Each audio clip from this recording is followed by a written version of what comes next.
questions orales. Oral questions de l'honorable député de Mégantic-L'Érable-Lotbinière.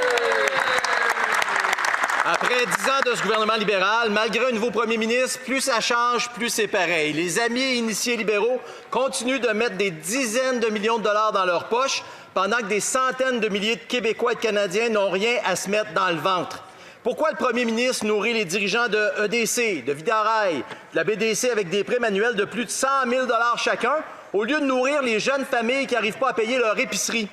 Dans quel monde vit le premier ministre, Madame la Présidente, quand il demande aux jeunes d'attendre leur tour, de faire encore plus de sacrifices, pendant qu'ils versent des millions à ses amis riches?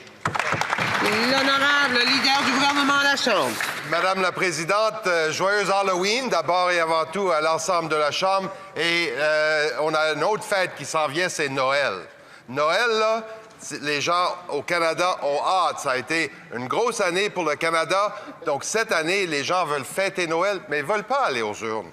On va faire un budget. Les Canadiens aimeraient que notre plan libéral, le plan de notre premier ministre pour bâtir le Canada très fort, il aimerait que ça passe. Donc, est-ce que mon honorable collègue peut s'engager aujourd'hui qu'il ne sera pas grincheux, qu'il va voter pour le budget de la semaine prochaine? L'honorable député de Mégantic-L'Érable-Lotbinière. C'est l'Halloween, Madame la Présidente. Est-ce que le leader du gouvernement va essayer d'arrêter de faire peur aux Canadiens? Ce que les Canadiens ont besoin pour Noël, c'est de livrer un budget abordable pour une vie abordable. Et c'est la responsabilité de ce gouvernement de livrer ce budget. Pendant qu'il fait ses blagues, Madame la Présidente, je cite le rapport du panier à provisions nutritifs et économiques 2024-2025 qui dit « Des produits comme la viande, le poisson, le fromage et le yogourt sont maintenant des aliments que plusieurs familles ne peuvent plus se permettre sur une base régulière. Au Canada, en 2025, est-ce que le premier ministre comprend que les gens n'ont plus rien à sacrifier, Madame la Présidente? L'honorable leader du gouvernement à la Chambre. Madame la Présidente, malheureusement, les conservateurs ont voté systématiquement contre les appuis dont les Canadiens bénéficient pour justement leur aider à faire les fins du mois. Que ce soit l'aide à la nutrition scolaire, que ce soit les soins dentaires, que ce soit les pharmaceutiques, que ce soit la prestation pour enfants, systématiquement, les choses qu'on met en place pour que les Canadiens puissent boucler la fin du mois, mais les conservateurs y votent contre, Madame la Présidente. L'honorable député de Calgary-Est. Après 10 ans, les élites et les amis des libéraux n'ont jamais été aussi gâtés. Le premier ministre force les jeunes Canadiens à faire des sacrifices et ceux-ci ne peuvent même pas se payer un logement. Mais les hauts fonctionnaires de la SCHL ont obtenu 30 millions de dollars pour avoir contribué à la crise du logement. Et 700 000 enfants font la queue aux banques alimentaires, mais les hauts fonctionnaires de EDC ont reçu 45 millions de dollars pour la mauvaise gestion des prestations durant la COVID. Combien de sacrifices devront faire les jeunes Canadiens pour que le premier ministre continue à aider ses amis? L'honorable leader du gouvernement en Chambre.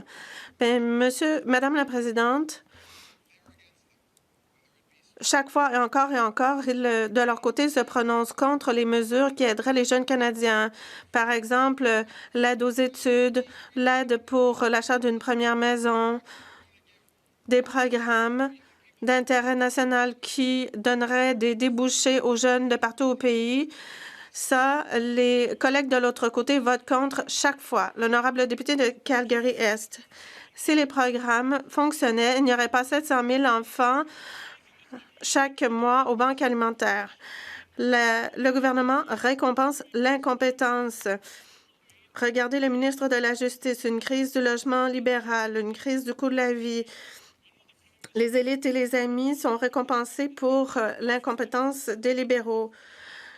Quand vont-ils offrir un budget abordable pour une vie abordable? L'honorable leader du gouvernement en Chambre. Eh bien, c'est l'Halloween. On souhaite un joyeux Halloween à tous les Canadiens. Et une autre grande fête s'en vient. Les Canadiens voudraient avoir la paix pendant les fêtes de Noël. Ils ne veulent pas d'un grincheux comme le chef de l'opposition qui crie dans leur télévision ou dans le téléphone. Le porte-parole en matière de finances devrait prendre la parole dès maintenant pour dire aux Canadiens qu'il n'y aura pas d'élection et qu'ils vont voter pour le bon budget des libéraux. Le député de Dufferin-Caledon. Encore des sacrifices. Voilà le message du premier ministre aux jeunes Canadiens. Vous savez, ces mêmes jeunes Canadiens qui vivent un taux de chômage record, des jeunes Canadiens qui ont renoncé à l'achat d'une maison, par exemple. Mais pendant ce temps, les élites libérales s'enrichissent. Les hauts fonctionnaires reçoivent des primes qui peuvent atteindre des centaines de milliers de dollars. Les jeunes voudraient avoir un salaire qui atteint ce montant. Alors, pourquoi on demande encore aux jeunes de faire des sacrifices alors que les amis des libéraux obtiennent des primes? L'honorable secrétaire d'État. Merci, Madame la Présidente.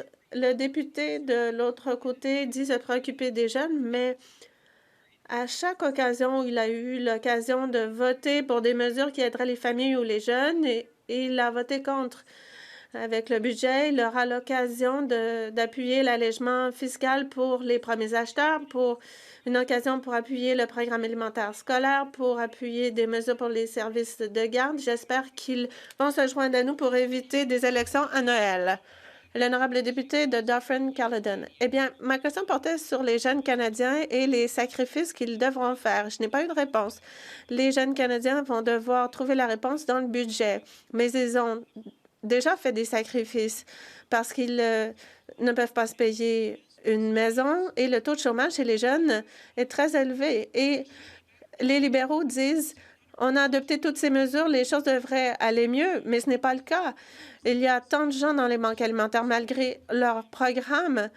Le taux de chômage chez les jeunes est élevé malgré leur programme et leurs mesures économiques entraînent le taux de chômage chez les jeunes. L'honorable secrétaire parlementaire. Merci, Madame la Présidente. Les conservateurs prétendent se soucier des jeunes, mais chaque fois que des mesures sont présentées pour aider les jeunes, ils votent contre.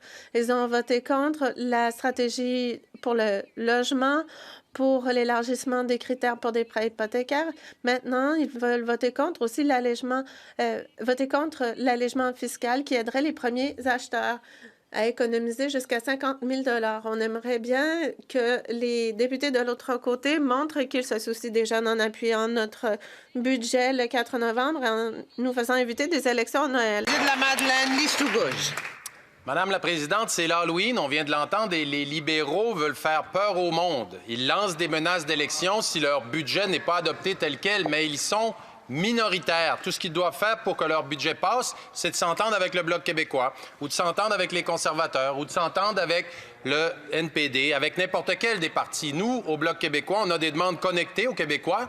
Les libéraux peuvent y répondre ou choisir d'autres appuyeurs, mais s'ils refusent de négocier avec qui que ce soit, est-ce qu'ils sont vraiment de bonne foi? Ouais. L'honorable leader du gouvernement à la Chambre. Merci à mon collègue. Ce que je lui soulignerai, c'est que oui, le Bloc québécois a formulé, fort de ses 22 comtés, 36 milliards en demande. 36 milliards en dépenses additionnelles que devront payer les contribuables canadiens. Madame la Présidente, oui, on est à l'écoute. Oui, on travaille avec l'ensemble des oppositions. Oui, on veut évidemment que ce budget-là passe et qu'on évite une élection de Noël. La question pour mon collègue, est-ce qu'il va voter contre une élection de Noël au Québec ou est-ce qu'il va appuyer le budget? Honorable député de Gaspésie, les îles de la Madeleine, liste ou gauche? Madame la Présidente, les libéraux ont 3 choix d'appuyeurs pour leur budget. Bien sûr, on préférerait qu'ils travaillent avec nous parce que nos demandes répondent aux besoins des Québécois en matière de santé, en matière de pouvoir d'achat des aînés. Et on aimerait, bien sûr, qu'ils investissent davantage au Québec que dans les pétrolières ou pour donner des congés de taxes aux géants du numérique. Mais cette décision-là, elle appartient aux libéraux. Et pour le moment, quel est le choix des libéraux? Ils ont décidé de travailler avec personne. Pourquoi prennent-ils en otage les Québécois avec des menaces d'élection à Noël au lieu de négocier? L'honorable leader du gouvernement à la Chambre. Madame la Présidente, pour ce qui est de mon chef, mon collègue, le ministre des Finances, ils ont démontré une grande ouverture. C'est le chef du Bloc québécois qui a dit, sans avoir pris connaissance d'un seul mot contenu dans le budget, qu'il va voter contre. Il va voter contre. Donc, Madame la Présidente, qui ne fait pas preuve de constructivité ici? C'est-tu la personne qui dit, peu importe ce que vous dites, moi, je vais voter contre, ou est-ce que c'est les gens qui sont à l'écoute, qui travaillent avec les oppositions et qui souhaitent passer le budget pour éviter une élection de Noël? Honorable député de Côte-Nord, Kawashikamak, Nitassina. Madame la Présidente, l'industrie forestière est au point de rupture. Elle n'est plus capable de cumuler les coûts du conflit du bois d'œuvre en plus des tarifs de Donald Trump. Les représentants d'entreprises, des travailleurs et de municipalités étaient à Ottawa cette semaine. Ils exigent que le fédéral couvre 50 des futurs droits compensateurs à payer jusqu'à la fin du conflit, quand nos entreprises seront remboursées. À terme, ça ne coûtera rien au fédéral, mais dans l'immédiat, ça sauverait des entreprises et des emplois. Est-ce qu'Ottawa fera sa part? Bravo. Honorable secrétaire parlementaire. Merci, Madame la Présidente. Alors oui, le Canada, le gouvernement fédéral est là, sera toujours là pour soutenir l'industrie du bois d'œuvre, l'industrie de la forêt. Nous sommes très au courant que c'est une industrie cruciale dans beaucoup de régions du Québec, dans beaucoup de régions du Canada. Nous allons contribuer à continuer à travailler en collégialité avec les gouvernements des provinces, notamment le gouvernement du Québec. Nous sommes là, nous continuerons d'être là, Madame la Présidente. Honorable député de Louis-Saint-Laurent, à Kiwanda. Monsieur le Président, Madame la Présidente, pardon, après 10 ans de gouvernement libéral, après 10 ans de déficit compulsif, la dette a doublé au Canada. Et un déficit, eh bien, c'est de jeter de l'huile sur le feu de l'inflation. C'est pour ça que les prix augmentent de façon faramineuse au Canada, malheureusement. Puis il y en a un gouvernement qui dit une chose, mais qui fait le contraire. Il dit aux jeunes, il faut faire des sacrifices, mais d'un autre côté, lui, il fait des dépenses de 20 milliards de dollars comme consultant pour les petits amis du gouvernement. Madame la Présidente, est-ce que le premier ministre peut arrêter de demander aux Canadiens de faire des sacrifices et plutôt présenter un budget abordable pour une vie abordable? Honorable secrétaire parlementaire. Madame la Présidente, nous allons voir le 4 novembre, le budget de ce gouvernement, un budget qui est un budget du 21e siècle, un budget qui va adresser les enjeux très sérieux auxquels nous faisons face maintenant, étant donné ce qui se passe aux États-Unis, Madame la Présidente. Donc, je souhaite vraiment, j'aimerais que les conservateurs et les bloquistes votent pour le budget pour éviter une élection très destructive destructive du point de vue économique à Noël. Merci. Bravo. Honorable député de Louis-Saint-Laurent, à Kiwanda. Vous savez, Madame la Présidente, ce que les Québécois et les Canadiens aimeraient, c'est que le secrétaire parlementaire fasse exactement ce qu'il a fait lorsqu'il était au gouvernement provincial, c'est-à-dire équilibrer le budget. Parce que c'est exactement le contraire de ce qu'il fait actuellement. Est-il conscient qu'il fait partie d'un gouvernement qui, au cours des 10 dernières années, a fait en sorte qu'il y a 2 200 000 personnes qui vont se rendre aux banques alimentaires. Il fait partie d'un gouvernement qui fait que 700 000 enfants doivent manger aux banques alimentaires.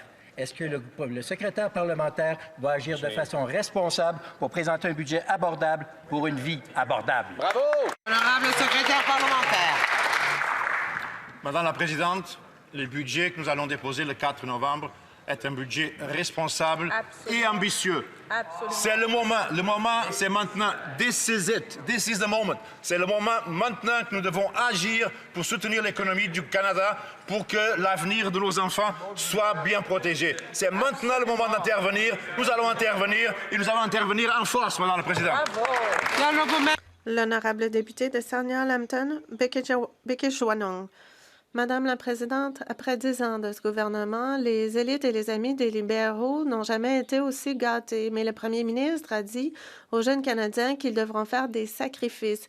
Les Canadiens ont recours aux banques alimentaires, mais le gouvernement a embauché un ami du premier ministre pour gérer l'agence d'investissement en défense qui gagnera un salaire d'environ 700 000 $. Bien sûr, les femmes obtiennent un salaire moindre. Ça fait partie de son bilan. Mais le premier ministre, va-t-il cesser de demander aux Canadiens de faire des sacrifices? L'honorable secrétaire d'État. Madame la Présidente, je sais que le parti de l'autre côté a connu une mauvaise semaine, mais nous, on se concentre sur le coût de la vie, sur le Canada. Le 4 novembre, nous allons présenter un budget digne d'une génération. À l'ordre, s'il vous plaît, parce que le député pourra maintenant recommencer depuis le début. Le secrétaire d'État. Merci, Madame la Présidente. Bon, je sais que le parti de l'autre côté a eu une semaine difficile avec leur chef notamment, mais nous, on se concentre sur le Canada. Le 4 novembre, nous allons présenter un budget qui investira dans le pays pour le bâtir parce que nous croyons au Canada. L'honorable député de Sarnia-Lambton, Bichik-Joanong. Eh bien, jusqu'à présent, ils ont réussi à atteindre des niveaux records dans les banques alimentaires, notamment pour les enfants. Mais en fonction d'un sondage sur les salaires au Canada, sur les revenus des aînés vivent dans la pauvreté. Certains vivent dans leur voiture, d'autres ne peuvent pas se payer l'épicerie. Quand le premier ministre va-t-il cesser d'utiliser l'argent des contribuables pour enrichir ses amis? Quand va-t-il présenter un budget abordable pour une vie abordable? Le secrétaire d'État. Madame la Présidente, nous n'allons pas tirer de leçons des conservateurs. Le 4 novembre, nous nous concentrerons sur le budget qui permettra d'investir dans le Canada, dans les Canadiens, dans l'infrastructure, dans les projets en défense, dans le logement. Nous croyons en le Canada. Nous allons faire du Canada l'économie la plus forte du G7 et j'espère que la députée se joindra à nous pour adopter le budget et éviter de déclencher des élections à Noël. L'honorable député de New Tecumseh, Gwillimbury. Le premier ministre a dit aux jeunes Canadiens qu'ils allaient devoir faire des sacrifices, mais pendant ce temps, il donnait des primes à ses amis libéraux, dont 30 millions de dollars aux fonctionnaires de la SCHL, 60 millions de dollars pour les exécutifs à la BDC. Pendant ce temps, les Canadiens ont du mal à arriver. Plutôt que de demander plus de sacrifices des Canadiens, pourquoi est-ce que le premier ministre n'empêche pas ses amis de s'enrichir sur le dos de la misère des Canadiens? L'honorable secrétaire d'État. Merci, Madame la Présidente. Nous comprenons les pressions, celles confrontées les Canadiens, mais les conservateurs n'offrent rien de nouveau. Notre gouvernement donne des moyens aux Canadiens de se diriger vers des carrières, notamment grâce aux programmes que nous mettons en place pour la construction de logements et les programmes donneront lieu à des carrières pour les jeunes et ce sont eux qui sont au cœur d'un Canada fort. Nous invitons les députés de l'autre côté à appuyer le budget pour éviter des élections à Noël. L'honorable député de New Tecumseh, Gwillimbury. Eh bien, c'est bien qu'ils reconnaissent Noël. De l'autre côté, le gouvernement ne se préoccupe pas des familles qui ont recours aux banques alimentaires parce que, pendant ce temps, les élites libérales s'enrichissent. Ils tirent des chèques pour les bureaucrates, mais ils ne se soucient pas des déficits tant que les élites libérales sont bien enrichies. Quand le premier ministre va-t-il cesser d'utiliser l'argent des contribuables pour récompenser ses amis? L'honorable secrétaire parlementaire. Bon, je vois bien que la mésinformation des conservateurs ne cesse jamais, mais on n'arrive jamais à la vérité. Si les conservateurs veulent la vérité, je vais leur dire, les conservateurs ne défendent jamais les jeunes quand vient le temps de le faire en cette Chambre. Ils continuent de saper leur avenir en votant contre des mesures comme les bourses d'études pour les jeunes ou la stratégie pour le logement. Ils ont voté contre les comptes d'épargne pour les jeunes qui les aideraient à accéder à la propriété. L'honorable député de Kenora, Kiiwetinoong. Selon les libéraux et selon leurs chiffres, ils ont trop dépensé dans la bureaucratie à FedNord, un surplus de 600 %, donc moins d'une dizaine de millions de dollars dans la bureaucratie qui aurait dû être utilisée pour aider les gens dans le nord de l'Ontario. À un moment où 2,2 millions de personnes ont recours aux banques alimentaires, les libéraux continuent de financer la bureaucratie. Quand vont-ils cesser leurs dépenses irresponsables et quand vont-ils présenter un budget responsable et abordable pour une vie abordable? L'honorable secrétaire parlementaire. Les conservateurs disent se préoccuper des jeunes, mais ils continuent de voter contre les mesures pour les jeunes que nous présentons. Moi, j'aimerais bien entendre ce qu'ils couperaient pour arriver à leurs objectifs budgétaires. Nous allons présenter un budget le 4 novembre. J'espère qu'ils vont l'appuyer. Après des années d'aveuglement volontaire, Ottawa bouge enfin sur les chauffeurs à rabais. Mais c'est loin d'être assez. On nous disait qu'il y avait eu 100 000 inspections dans le camionnage. Bien, ils ont été obligés de dire que finalement, ils n'en ont pas fait 100 000, ils en ont juste fait 1000. 100 fois moins. Puis quand on les a questionnés, finalement, ils ont avoué que c'était peut-être pas 1000, c'était plutôt 650. Le reste, en fait, c'était des activités de sensibilisation. Puis les amendes, ben, ils les ont jamais payées. Alors, une chance que le ridicule ne tue pas, Madame la Présidente, contrairement aux chauffeurs à rabais. Fait que quand est-ce que ce gouvernement-là va sérieusement s'attaquer au problème? Oui. L'honorable secrétaire parlementaire. Madame la Présidente, notre priorité absolue est d'assurer la sécurité de nos routes et de nos conducteurs. La ministre a fait une erreur de bonne foi, mais le budget 2025 prévoit le financement d'un programme ciblé de 77 millions de dollars pour attaquer à la problème des non-conformités liées aux entreprises de services personnels et aux frais de déclaration des services. Le Bloc québécois peut voter pour ça, peut voter pour le budget et éviter une élection du Noël. Est-ce que vous allez le faire? Honorable député de Pierre-Boucher, les Patriotes, Verchères. On va se le dire, Madame la Présidente, si le Bloc québécois n'avait pas été là, il ne se serait jamais rien passé. On a présenté 10 solutions contre les chauffeurs à rabais. Les libéraux en appliquent une, puis ils font comme si tout était réglé. Bien, il en reste 9. Il n'y a toujours pas d'enquête fédérale. Ils autorisent toujours les immigrants temporaires à s'incorporer. Il n'y a toujours pas de partage de données entre les gouvernements. Tant mieux s'ils s'attaquent à la fraude fiscale, mais le cœur du problème, c'est les chauffeurs qui sont sur les routes, qui sont dangereux, qui ne respectent pas les règles. Quand est-ce qu'Ottawa va finalement s'activer sérieusement? Bravo! L'honorable secrétaire parlementaire. Madame la Présidente, encore, notre priorité absolue est d'assurer la sécurité de nos routes et de nos conducteurs. Le budget de 2025 prévoit des mesures importantes pour assurer la sécurité de nos routes. Et encore, les deux partis d'opposition ont un choix. Est-ce que vous allez voter pour un budget qui va avancer la cause de sécurité des camionneurs ou non? J'espère que vous allez voter pour. L'honorable député de Abbotsford, South Langley. Madame la Présidente, à l'Halloween, on s'attend à avoir peur.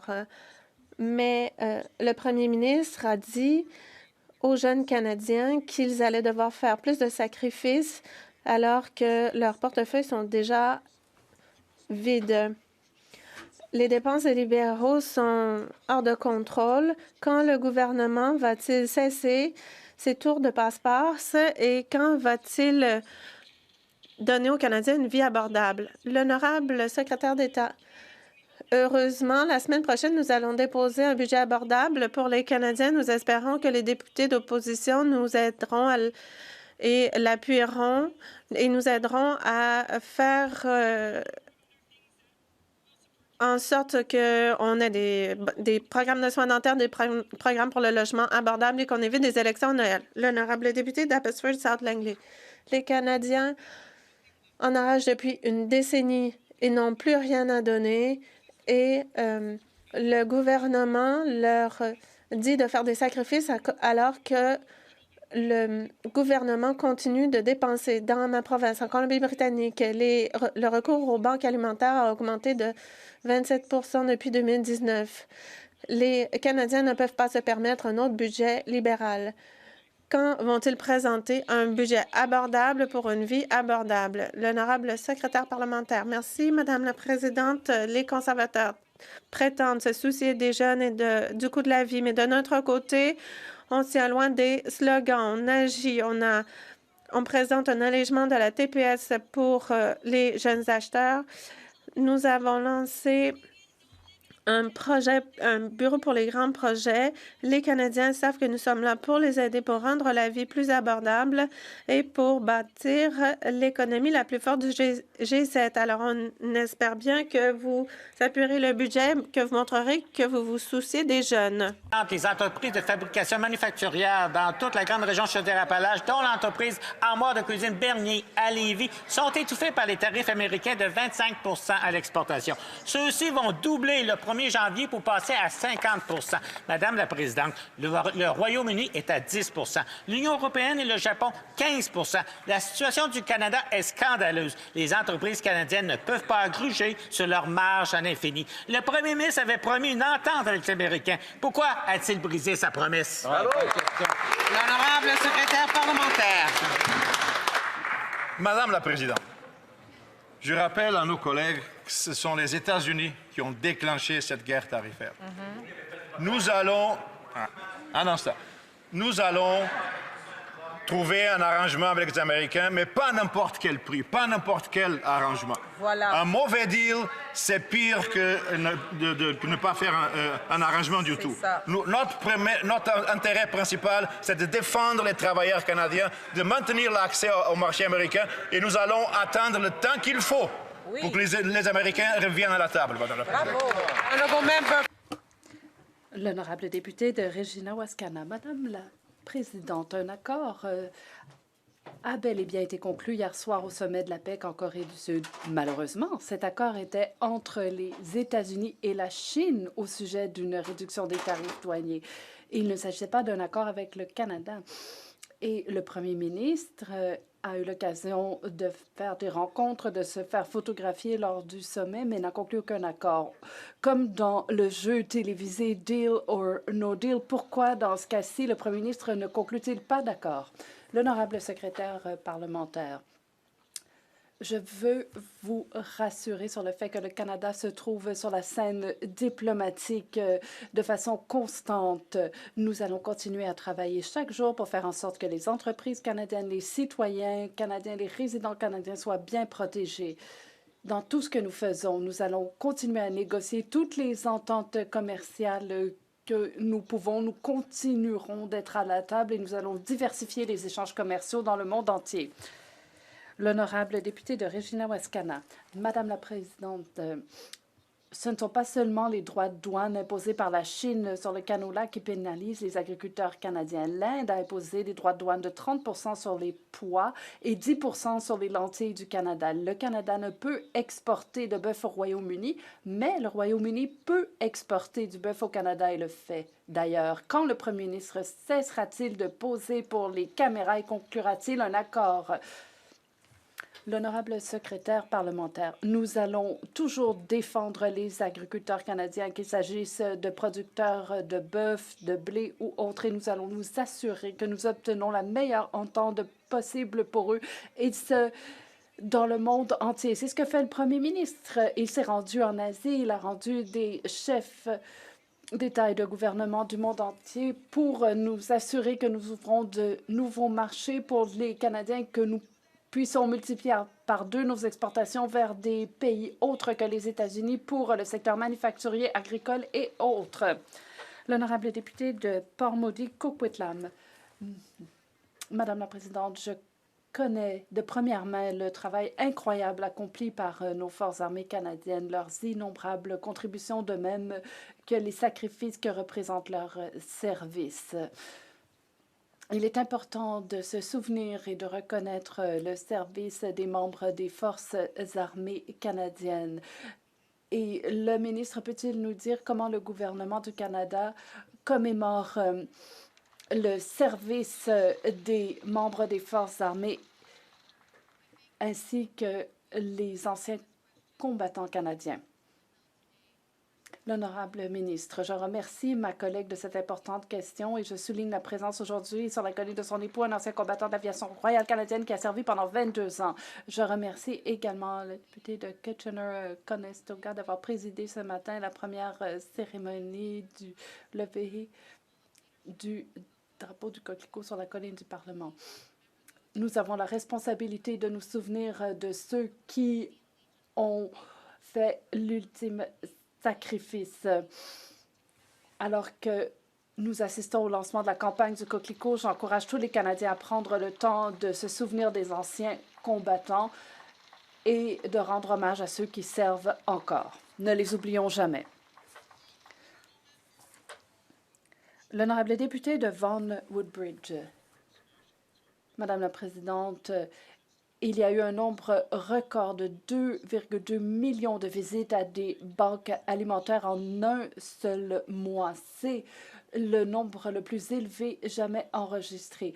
Et la responsable de Banque alimentaire Canada dit que des gens s'arrêtent à la Banque alimentaire sur le chemin du retour du travail parce qu'ils n'ont pas les moyens de se nourrir. Après une décennie de déficits libéraux et de dépenses inflationnistes, les gens n'arrivent plus à joindre les deux bouts. Quand se rendront-ils compte que leurs déficits inflationnistes font grimper le coût des aliments et poussent les gens vers les banques alimentaires? L'honorable secrétaire d'État. Merci, Madame, dis-je la présidente. Je crois qu'il est important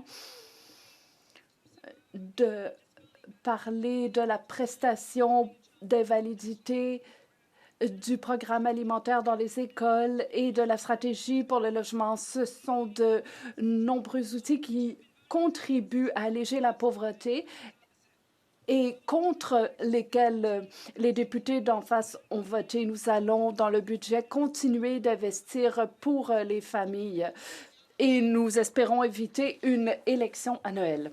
L'honorable député, les seules personnes qui semblent vouloir une élection à Noël, ce sont les députés libéraux. Les Canadiens veulent un budget abordable. Nous avons des déficits records et un nombre de records de personnes qui n'arrivent pas à se nourrir. 2,2 millions de personnes qui font la file aux banques alimentaires. 700 000 d'entre eux sont des enfants. Et plus ils dépensent, plus les gens doivent payer cher leurs aliments. Alors, quand présenteront-ils un budget permettant aux gens de se nourrir? L'honorable secrétaire parlementaire. Il est décourageant de voir que les conservateurs ne lisent même pas le rapport qu'ils citent en cette Chambre, parce que le rapport de Banque alimentaire Canada demande au gouvernement d'offrir des aides aux revenus, un plan de soins dentaires, et on reconnaît le travail qui est fait pour contrer la pénurie de logements. Et aussi, on parle d'un programme d'alimentation à l'école, alors que le parti d'en face a voté contre un tel programme. Ce programme permettrait de faire en sorte que 400 000 enfants n'ont pas besoin d'aller dans les banques alimentaires, et le parti d'en face dit non.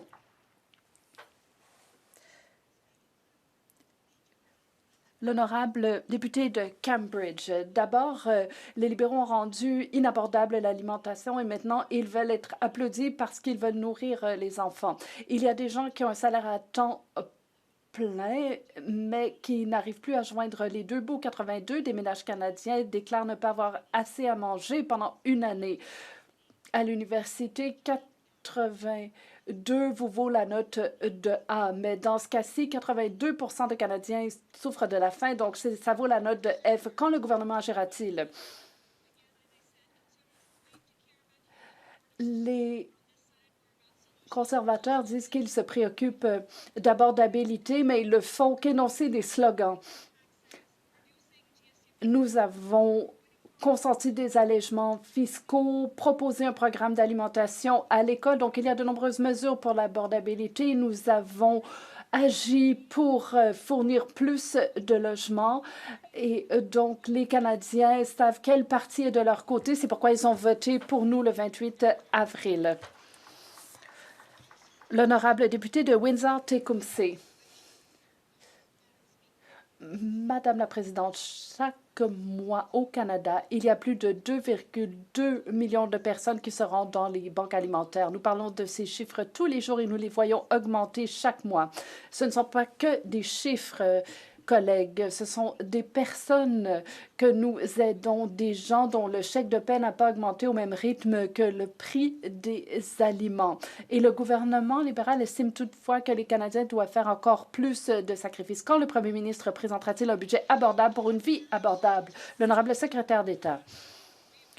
Madame la Présidente, nous avons de bonnes nouvelles pour les conservateurs. Ils peuvent aider 5,5 millions de Canadiens. Vous savez comment? Ils peuvent soutenir des prestations qui iront directement à 5,5 millions de Canadiens, ceux qui en ont le plus besoin. Mais le parti d'en face doit faire un choix. Est-ce qu'ils vont écouter leur chef grincheux et appuyer un budget qui ne causera pas d'élection à Noël? Est-ce qu'ils vont voter pour un budget générationnel qui va offrir des opportunités aux Canadiens? L'honorable député d'Edmonton Manning.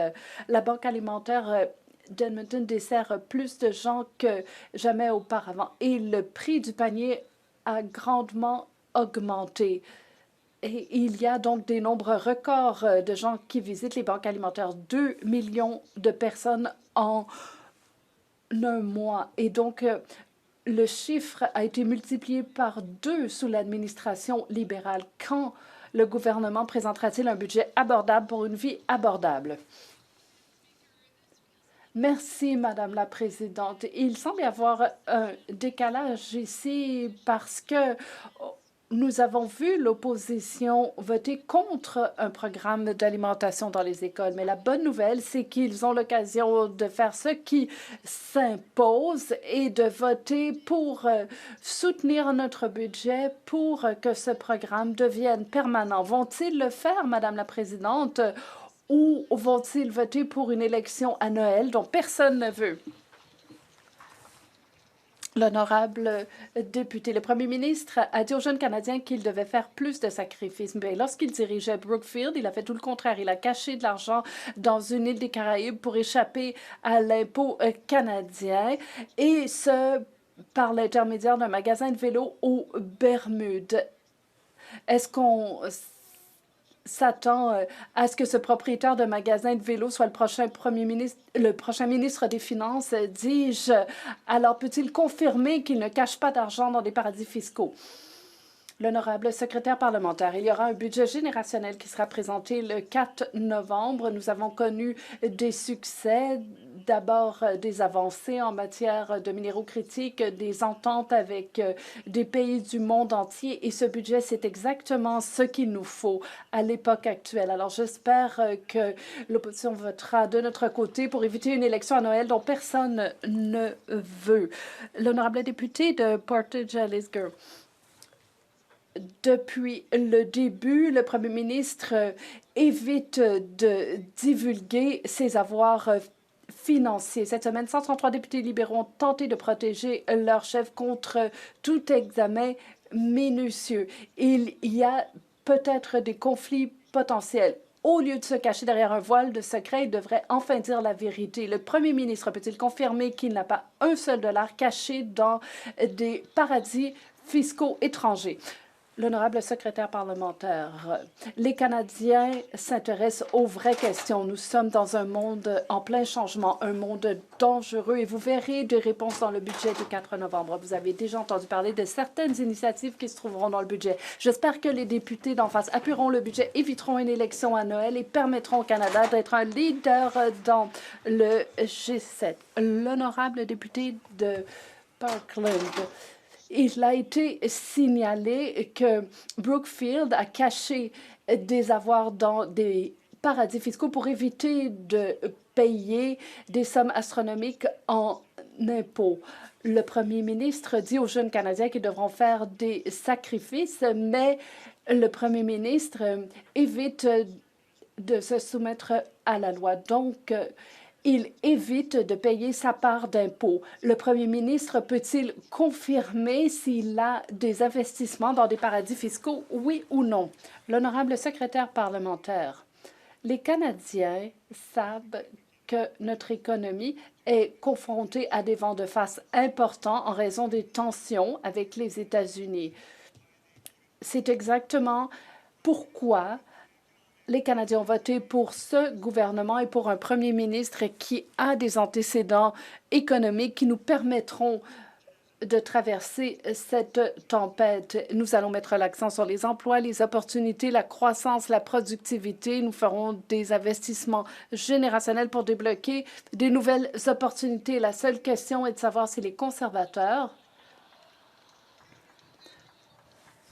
l'honorable député de Parkland, le premier ministre a effectivement des antécédents en matière économique, c'est-à-dire investir dans des paradis fiscaux. Les gens n'ont pas les moyens de se nourrir, ils attendent avant de fonder une famille, avant de s'acheter une maison, et la compagnie du premier ministre a caché de l'argent dans des paradis fiscaux. Il s'agirait de sommes énormes. Entre 2021 et 2024, ça représente énormément de programmes. Alors, le premier ministre peut-il confirmer qu'il n'a pas d'investissement dans des paradis fiscaux, oui ou non? L'honorable secrétaire parlementaire. La seule chose qui est plus effrayante à l'Halloween que la désinformation, c'est cette élection à Noël dont personne ne veut. On s'attend plutôt à ce que le Parlement s'unisse. Nous allons proposer une voie solide pour faire croître la productivité, pour stimuler la croissance. Les conservateurs ont déjà dit qu'ils allaient voter contre le budget, même s'ils ne l'ont pas vu. Et ils vont imposer une élection à Noël aux Canadiens. Rien n'est plus effrayant. Présidence, à l'approche du jour du budget, le 4 novembre prochain, notre gouvernement demeure déterminé à bâtir une économie où chacun et chacune peut réussir. Les femmes, les filles et les personnes de LGBTQI+, ont été claires. Elles veulent voir des mesures concrètes pour s'assurer d'avoir les outils, les ressources et les occasions nécessaires pour être en sécurité, se sentir protégées et s'épanouir. La secrétaire parlementaire de la ministre des Femmes et de l'égalité des genres peut-elle dire à la Chambre comment notre gouvernement travaille à concrétiser cet engagement? L'honorable secrétaire parlementaire. Merci, Madame la Présidente. C'est très agréable de conjuguer au féminin. Je vous salue. Je remercie ma collègue qui est vraiment une leader en matière d'avancement, de progrès en termes d'égalité des genres. Cette semaine, j'étais aux côtés de mon collègue, le ministre des Finances, de ma collègue, la ministre des Femmes et Égalité des genres, et de mon autre collègue au service aux Autochtones. Et avec grand enthousiasme, nous avons annoncé un investissement de 660 millions de dollars pour faire continuer à progresser l'égalité des genres. On a sillonné le pays cet été. On a entendu les organismes communautaires, les organismes qui défendent les droits. Nous serons là. Ils veulent la prévisibilité, de la stabilité. Nous serons là. L'honorable député de Côte-du-Sud, Rivière-du-Loup, Katascomique, Témiscouata. Madame la Présidente, le premier ministre avait promis de négocier une entente gagnante avec les États-Unis sur le bois d'œuvre. Il a malheureusement échoué. Depuis qu'il est arrivé au pouvoir, les tarifs américains étaient à 14 % et depuis, ils sont à 45 %. Sous ce premier ministre, les tarifs ont triplé et ce sont nos travailleurs qui en paient le prix. Dans des communautés comme Saint-Pamphile, Daquam, Lac-Renversé, Saint-Just-du-Lac, des familles entières vivent du bois et de la forêt. Monsieur le Président, Madame la Présidente, pardon, qu'est-ce que le Premier ministre va arrêter? Quand est-ce que le Premier ministre va arrêter de trahir nos industries, nos travailleurs et nos régions ainsi que leurs familles? L'honorable secrétaire parlementaire. Je dois vous dire, Madame la Présidente, que je suis très étonné du ton de la question du collègue, parce qu'il sait très bien. Il sait très bien que notre gouvernement est là pour soutenir les travailleurs de l'industrie forestière. Nous le faisons depuis longtemps et nous allons continuer à le faire parce que nous savons très bien que cette industrie-là est cruciale dans beaucoup de communautés rurales éloignées au Québec, comme en Ontario, comme en Colombie-Britannique, comme au Nouveau-Brunswick. C'est important de continuer notre travail, nous allons le faire, mais nous n'allons pas signer n'importe quel deal avec les États-Unis, seulement dans le meilleur intérêt de tout le monde. Bravo. L'honorable député de Sudbury East, Manitoulin-Nickel Belt. Les gens du nord de l'Ontario, les travailleurs de cette région sont confrontés à de l'incertitude. Il y a des scieries qui ont fermé pendant quelques semaines et quand elles vont réouvrir, il n'y aura qu'un seul quart de travail. Le premier ministre avait promis de négocier une entente gagnante avec les États-Unis. Pourtant, les droits de douane ont augmenté et il n'y a pas d'entente en matière de bois d'œuvre. Nous méritons mieux que des promesses vides. Quand le premier ministre respectera-t-il les travailleurs du secteur forestier? Défendra-t-il leurs intérêts? L'honorable secrétaire parlementaire, ce secteur est fort important pour notre pays. Ma famille a travaillé dans ce secteur. Nous allons toujours nous tenir aux côtés des travailleurs forestiers. Les droits de douane imposés par les États-Unis sont complètement injustifiés. Nous travaillons d'arrache-pied pour y mettre fin et nous voulons diversifier notre économie. Le premier ministre tente de négocier des ententes actuellement. Nous serons les maîtres de notre destin à l'avenir et nous allons soutenir le secteur. L'honorable député de Vernon, comté de Lake, Monashi. Madame la Présidente, le premier ministre a promis qu'il allait négocier une entente gagnante avec les États-Unis. Cette promesse a été brisée en ce qui concerne le bois d'œuvre. Les droits de douane sont passés à 45 % et dans la région d'Okanagan, les gens ne travaillent plus en raison de cet échec à négocier une entente. Alors, ma question est la suivante. Quand est-ce que les emplois liés aux ressources naturelles vont-ils disparaître et quand va-t-on aider les Canadiens à joindre les deux bouts? L'honorable secrétaire parlementaire, je remercie mon collègue de poser une question fort importante. Bien sûr, nous travaillons pour trouver de nouvelles opportunités pour nos producteurs de bois d'œuvre. Je sais qu'il y a eu des rencontres avec les travailleurs forestiers de la Colombie-Britannique. Nous voulons faire en sorte de multiplier par 2 nos exportations vers des pays autres que les États-Unis au cours des 10 prochaines années. Nous devons nouer de nouveaux liens. C'est pourquoi le Premier ministre se trouve en Asie pour rencontrer des chefs d'État et de gouvernement à cette fin. Nous allons continuer de travailler pour que les producteurs de bois d'œuvre soient soutenus. L'honorable député, le projet de loi C3 établit un cadre équilibré et simple pour la citoyenneté par filiation. Les parents canadiens nés à l'étranger ne pourront transmettre leur citoyenneté que s'ils peuvent prouver qu'ils avaient un lien substantiel avec le Canada avant la naissance ou l'adoption de leur enfant. Est-ce que le secrétaire parlementaire en matière d'immigration peut informer la Chambre de ce qui se passera si nous ne faisons pas avancer le projet de loi C3?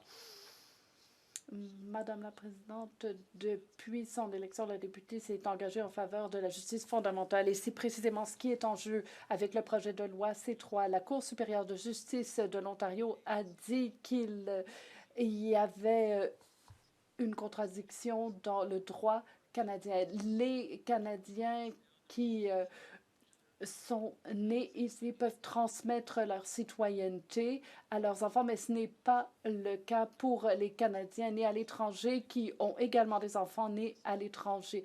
Donc, je vous encourage à vous rallier à ce projet de loi de sorte que le droit de l'immigration soit conforme à la Charte.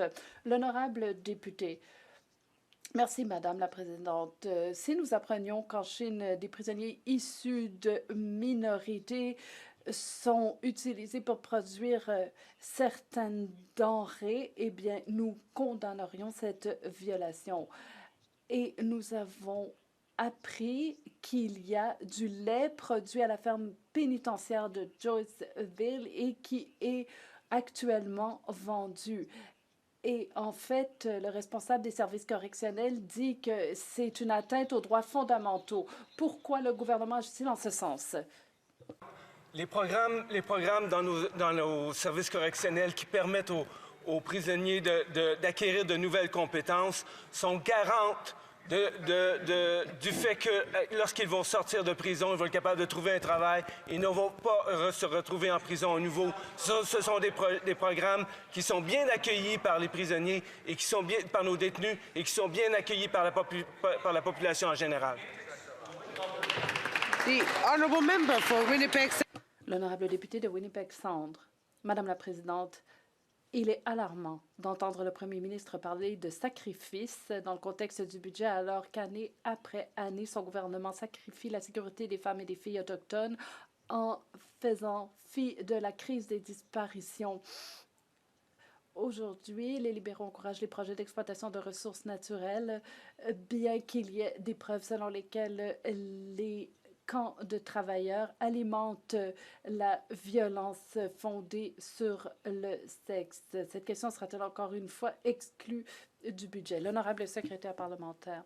Madame la Présidente, je remercie mon honorable collègue de sa question. Nous savons que les femmes, filles autochtones, continuent d'être confrontées à une violence disproportionnée. C'est dû à des générations de politiques coloniales, à la discrimination systémique notamment. Et il y a des appels à la justice qui ont été lancés par l'enquête sur les femmes et filles autochtones assassinées ou disparues. Il y a un souci? Non. Veuillez continuer, Madame la secrétaire parlementaire. Donc, nous devons répondre à cette problématique. L'enquête nationale sur les femmes et filles autochtones assassinées ou disparues nous rappelle qu'il s'agit d'une obligation. Nous prenons cette question au sérieux Je dois passer à la question suivante. L'honorable député de Saanich Gulf Islands. Merci, Madame la Présidente. Je me demande si les Canadiens savent à quel point nous voulons, comme députés, être unis. Nous devons mettre le Canada au premier plan. Mais la loi qui encadre le régime des pensions du Canada n'exige pas que le Canada ait la priorité. Donc, la loi peut-elle être modifiée pour faire en sorte que le Canada soit au premier plan? L'honorable ministre, le régime de pension du Canada est un leader dans le monde entier en ce qui concerne les perspectives pour nos retraités, aussi en matière éthique, en matière de rigueur d'investissement.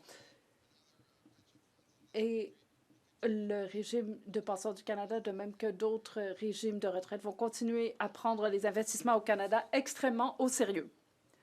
Charlemagne, on a point of order. Thank you very much, Madam Speaker. I'd like to seek unanimous.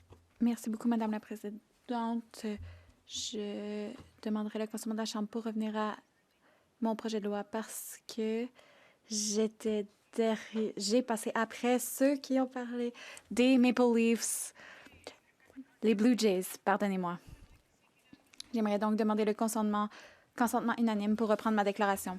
Avons-nous le consentement unanime pour qu'elle puisse reprendre son S 031? Présidente, aujourd'hui, je rends hommage à un leader remarquable, Jean Melançon, directeur sortant du service de sécurité incendie de l'agglomération de Longueuil. Après 37 ans de service du ciel, dont 12 en tant que directeur, Jean s'apprête à faire bénéficier un autre service incendie de sa vaste expérience et de sa grande expertise. Homme de courage et d'humanité, Jean a non seulement consacré des décennies à protéger les citoyens et les biens de notre région. Il a aussi inspiré des générations de pompiers par son engagement envers l'excellence. Comme pompier et comme directeur, Jean a contribué à façonner une communauté plus sûre et plus forte. Sa passion pour la sécurité et son sens de devoir resteront gravés dans nos mémoires. L'héritage qu'il laisse derrière lui se fera sentir pour des années à venir. Merci pour tout, Jean, et bonne chance dans tes nouveaux projets. Merci. Bravo.